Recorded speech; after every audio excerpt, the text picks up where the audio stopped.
दुनिया का सबसे पुराना धर्म सनातन है।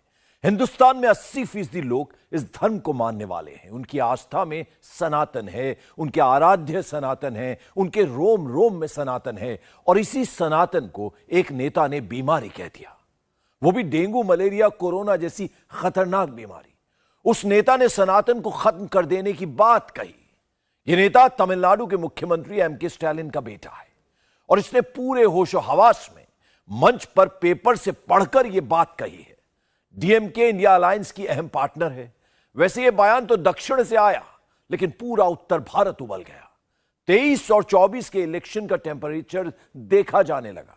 सनातन के अपमान का क्या आने वाली सियासत पर असर होगा? क्या सनातन विरोधी बयान के पीछे नॉर्थ साउथ की विभाजनकारी सियासत है? सच क्या है, इस रिपोर्ट से समझते हैं। सनातन क्या है? क्या नरेंद्र मोदी सनातनी हैं? क्या राहुल गांधी सनातनी नहीं हैं? नीतीश कुमार, अखिलेश यादव जो खुद को हिंदू कहते हैं, क्या वो सनातनी नहीं हैं? क्या प्रियंका गांधी कमलनाथ मंदिर जाते हैं, क्या वो सनातनी नहीं है? कौन सनातनी है, कौन सनातनी नहीं है? सनातन का अस्तित्व होना चाहिए या नहीं होना चाहिए? ये बात क्यों उठी है, ये विमर्श क्यों हो रहा है? वो इसलिए क्योंकि इंडिया अलायंस के कुछ नेताओं की ओर से सनातन पर जो टिप्पणी की गई है, उसी से विवाद खड़ा हो गया है।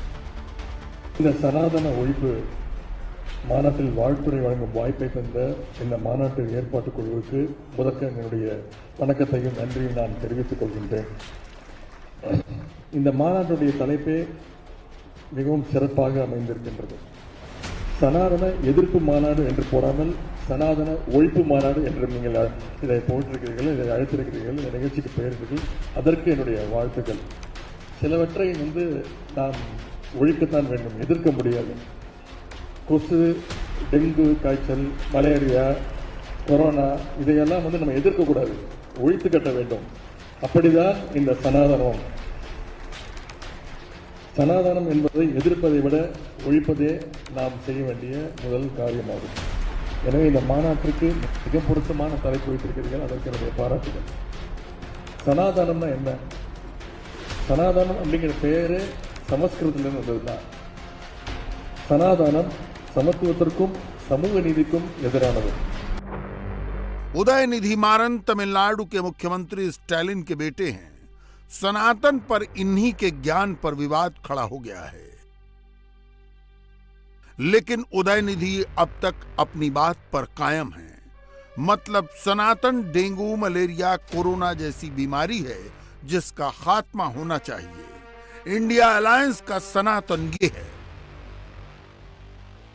उदयनिधि ने एक लाइन खींची तो कांग्रेस के कार्ति चिदंबरम उसे और आगे लेकर चले गए। नई परिभाषा बताई, सनातन धर्म और कुछ नहीं, जातियों में विभाजित समाज है, अभिशाप है। इंडिया अलायंस में कांग्रेस के नेता की तरफ से सनातन की यह व्याख्या है।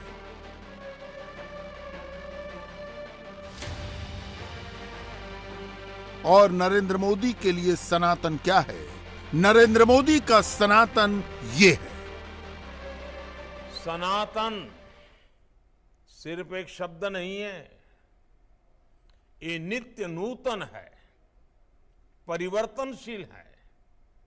इसमें बीते हुए कल से खुद को और बेहतर बनाने की एक अंतर्निहित चेष्टा है। अब सनातन अचानक से चर्चा में क्यों आया, उसके पीछे की वजह कितनी सियासी है और कितनी धार्मिक, ये बताने से पहले आपको ये बताना जरूरी है कि जिस दक्षिण से सनातन के खात्मे की बात की गई है, उसी दक्षिण से सनातन की बुनियाद मजबूत हुई। प्रचार हुआ, प्रसार हुआ। शंकराचार्य ने देश भर में धर्म और आध्यात्म के प्रसार के लिए 4 दिशाओं में 4 मठों की स्थापना की। ओडिशा में गोवर्धन मठ, कर्नाटक का शारदा श्रृंगेरी पीठ, गुजरात का द्वारका पीठ और उत्तराखंड का ज्योतिर्पीठ जोशी मठ है। बद्रीनाथ केदारनाथ में रावल पुजारी दक्षिण के ही हैं। फिर सनातन पर सवाल क्यों है? क्या इसकी एक वजह है हिंदी और नॉन हिंदी में विभाजन कराना? क्या इसकी दूसरी वजह है हिंदू वोट बैंक और नॉन हिंदू वोट बैंक? क्या इसकी तीसरी वजह है नॉर्थ और साउथ की विभाजन की राजनीति? क्योंकि जिस तरह से बीजेपी ने इंडिया अलायंस पर चौतरफा हमला किया है, उससे तो यही लग रहा है। 2 दिन से मैं देख रहा हूं, 2 दिन से सत्ता आपको चाहिए, मगर किस कीमत पर सत्ता चाहिए? 2 दिन से आप इस देश की संस्कृति का, इस देश के इतिहास का, सनातन धर्म का अपमान कर रहे हैं। इंडिया अलायंस के 2 प्रमुख दल डीएमके और कांग्रेस पार्टी, इनके बड़े नेता, एक वित्त मंत्री का बेटा और एक मुख्यमंत्री का बेटा, वो कह रहे हैं सनातन धर्म को समाप्त कर देना चाहिए। मुझे बताओ भाई, सनातन धर्म को समाप्त करने के लिए आप तैयार हो क्या? अरे जोर से बोलो, तैयार हो क्या? माताएं बहनें भी बोले तैयार है क्या? इन लोगों ने वोट बैंक की और तुष्टीकरण की राजनीति करने के लिए सनातन धर्म को समाप्त करने की बात की है। हमारी संस्कृति, हमारे इतिहास और सनातन धर्म का अपमान किया है। इंडिया अलायंस अभी ठीक से खड़ा भी नहीं हुआ, उससे पहले ही सनातन विरोध ने उसकी नींव हिला दी, जो बीजेपी के लिए ब्रह्मास्त्र से कम नहीं है। हिंदू संगठनों का विरोध शुरू हो गया है, धर्मगुरु नाराज हो गए हैं, बीजेपी ने चौतरफा हमला शुरू कर दिया है, 80% सनातनियों का अपमान बता दिया है। भाषा और भाव दोनों से आश्चर्यचकित हूं। अहंकार से भर के, सत्ता के दंभ में चूर होकर वो जिस तरह की धमकियां उछाल रहे हैं, उसके पहले उन्होंने अपनी ताकत का भी विचार नहीं किया है। सनातन धर्म को मुसलमानों से चुनौतियां आई, मिशनरियों से आई, अंग्रेजों से आई। धर्म अमर एवं जीत गया और मुगलों का राज और अंग्रेजों का राज चला गया। जो सनातन को नष्ट करने की बात करता है, वह स्वयं नष्ट होता है। मैं चेतावनी दे रहा हूँ, इस तरह की बातों को न करें।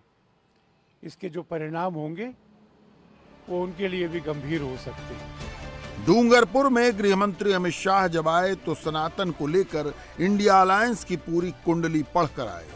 मनमोहन सिंह का किस्सा सुनाया, मल्लिकार्जुन खड़गे का सनातन पर पुराना टेप बजाया। ऐसे मोदी जी को अगर और शक्ति मिलेगी देश में, तो समझो फिर इस देश में सनातन धर्म और आरएसएस की हुकूमत आएगी। जब से सनातन को लेकर सियासत शुरू हुई है, उसके बाद से मल्लिकार्जुन खड़गे वायरल हो रहे हैं। अमित शाह सीधे 80% सनातनियों को समझा रहे हैं। और ये कोई पहली बार नहीं किया है, ये मनमोहन सिंह जी ने कहा था। मनमोहन सिंह जी ने कहा था, बजट पर पहला अधिकार, बजट पर पहला अधिकार अल्पसंख्यकों का है। हम कहते हैं बजट पर पहला अधिकार गरीबों का, आदिवासियों का, दलितों का और पिछड़ों का। इन्होंने वोट बैंक की लालच में अल्पसंख्यकों का पहला अधिकार सिद्ध कर दिया था। आज ये यूपीए कहती है, कांग्रेस पार्टी के अध्यक्ष कहते हैं, मोदी जी जीतेंगे तो सनातन का राज आएगा। अरे सनातन का राज लोगों के दिल में है, उसको कोई हटा नहीं सकता। और मोदी जी ने कहा है, यह देश भारत के संविधान के आधार पर चलेगा, भारत के संविधान के आधार पर चलेगा। बीजेपी का सनातन प्रेम नया नहीं है, यह उसका पुराना राजनीतिक एजेंडा है। लेकिन सवाल है कि इस वक्त बीजेपी सनातन के नारे पर इतना जोर क्यों दे रही है। उसकी वजह भी जान लीजिए। मध्य प्रदेश में कांग्रेसी कमलनाथ मंदिर मंदिर करने लगे हैं, खुद को कट्टर सनातनी साबित करने में लगे हैं, बजरंग बली के नाम पर संतों का जमावड़ा कर रहे हैं। ऐसे में बीजेपी सनातन के सहारे उनके इस कार्ड की काट तलाश रही है। जाहिर है इसका असर कांग्रेस पर पड़ेगा। उधर उद्धव की शिवसेना इंडिया अलायंस का पार्ट तो है, लेकिन खुद को हिंदुत्व का पैरोकार बताने से नहीं थकती। ऐसे में जब से ये विवाद हुआ है, बैकफुट पर होगी। छत्तीसगढ़ में भूपेश बघेल भी राम सर्किट के नाम पर वोट मांग रहे हैं। उनके लिए भी सनातन का शोर चुनौती पेश करेगा। तो ये सीधे सीधे जो सनातन की सियासत करते हैं उनकी बात है। सनातन विरोध का असर और भी इंडिया अलायंस की पार्टियों पर पड़ेगा। इसीलिए जब भूपेश बघेल से इस बारे में पूछा गया तो वो जवाब टाल गए। ये बीजेपी आप लोगों को हिंदू विरोधी बता रही है। पूर्व मंत्री मोहन अग्रवाल कह रहे हैं कि हिंदू विरोधी कांग्रेस। अच्छा, वो आगे स्टालिन का जो बयान आया है सनातन धर्म को लेकर कि सनातन धर्म डेंगू और मलेरिया की तरह जिसे खत्म करना चाहिए, उसको बयान है, मुझे पता नहीं क्या। 80% वोट की कहानी है। कट्टर हिंदुत्व है वो सनातनी है, सनातन पर शुद्ध तनातनी है। सनातन धर्म कभी मिटेगा ही नहीं, क्योंकि जो जन्म लेता है वो मिटता है। सनातन धर्म जन्म नहीं, वो स्वयंभू है, भगवान का निश्वास है। सनातन धर्म को मिटाने वाले ही मिट जाएंगे। सनातन धर्म को डेंगू मलेरिया ये कहा जा रहा है। भाग्य कह रहा हूँ, सनातन धर्म ही एक ऐसा है बेटी जहाँ पर नारी को मां माना जाता है, जहाँ पर द्रव्य को एक मिट्टी का डेला माना जाता है, जहाँ वसुधैव कुटुंबकम कहा जाता है, जहाँ चींटी को भी आटा खिलाया जाता है, तो सनातन धर्म कैसे डेंगू मलेरिया हो गया? इंडिया अलायंस के पार्टनर्स को सनातन की नई डिबेट से भी डर लगने लगा है। तेजस्वी स्टालिन की अंडरस्टैंडिंग अच्छी है, लेकिन बात 80% वोट की है, तो आरजेडी की जबान भी बदली हुई है। कभी कभी ना हम लोगों को प्रतीक मुहावरों के अंदर जाकर के सोचना होगा। इस देश में कबीर अगर आज पैदा हो जाए और वो दोहा पढ़ दे, जो तू बाभन बाभनी जाया अन बाट काहे नहीं आया, जो तू तुरक तुरक नहीं जाया भीतर ही खतना काहे न कराया, क्या करिएगा? कबीर को फांसी पे लटका दीजिएगा। एक हिंदुस्तान का एक मिजाज रहा है, कई लोगों की सनातन में कई सारी विकृतियां हैं। क्या जाति व्यवस्था अच्छी चीज है? क्यों सीवर में उतरने वाले की जाति नहीं बदलती है? ये सारे सवाल हैं। अगर किसी ने कुछ कह दिया तो लेके उड़ गए। अब सनातन की डिबेट से साउथ में बहुत ज्यादा फर्क नहीं पड़ेगा, लेकिन नॉर्थ के नेताओं की पेशानी पर पसीने छलकने लगे हैं, क्योंकि अब बीजेपी हर मंच से कह रही है इंडिया अलायंस सनातन को खत्म कर रहा है। उदयनिधि स्टालिन ने जो ये बात कही है, ये कब कही? ये तब कही जब 3 दिन पहले मुंबई में बैठकर ये गलबाइयां करके अपनी रणनीति तैयार कर रहे थे। क्या यही रणनीति तैयार हुई है? क्या इंडी अलायंस का, क्या घमंडिया गठबंधन का ये सोचा समझा राजनीतिक रणनीति है क्या कि सनातन धर्म को समाप्त करो, हिंदू धर्म को समाप्त करो? और मैं पूछना चाहता हूं राहुल गांधी से कि राहुल गांधी, ये जो आपने मोहब्बत की दुकान चलाई, ये मोहब्बत की दुकान में हिंदू धर्म और सनातन के नफरत का सामान कहां बिक रहा है? ये नफरत का सामान कैसे बिक रहा है? और ये हिंदू विरोधी, सनातन विरोधी जहर आप जो वहां पर पैदा कर रहे हैं, यही क्या आपकी मोहब्बत की दुकान है? इंडिया टीवी हर वक्त हर जगह डाउनलोड करने के लिए सर्च करें India TV news Google play store या ऐप स्टोर पर।